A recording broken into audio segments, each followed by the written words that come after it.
Download the Z5 app now. आज नेमकं काय होणार आहे याचा मी तुम्हाला जरा अंदाज देतो. तुम्हाला माहिती आहे का, चार भिंतींचं हे घर आहे ज्याला आपण नाटक असं म्हणतो आणि या चार भिंतींमुळेच नाटक होतं.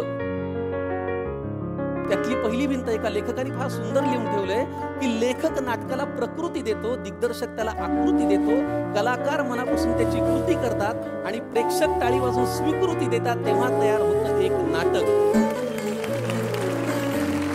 त्यामुळे ही भिंत तुम्ही फार महत्त्वाची आहात, कारण ते तुम्हीच आहात रसिक प्रेक्षक जे एखाद्या कलाकाराच्या नाटकाच्या प्रयोगाला हाऊसफुलची पाटी लावतात.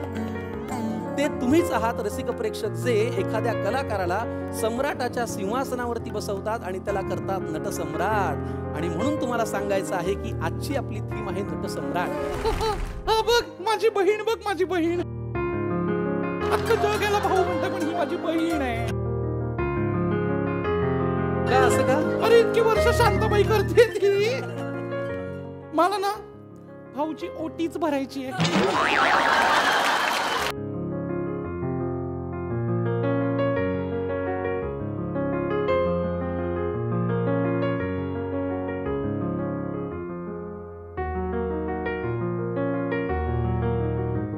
खरंच मला तुमचं एक मनापासून कौतुक करायचंय. इतकी वर्ष तुम्ही शांताबाई करताय, इतकी वर्ष स्त्री भूमिका करताय.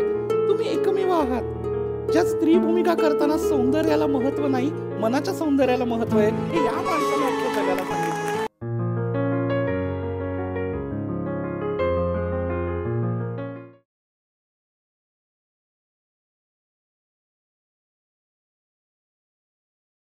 Download the Z5 app now.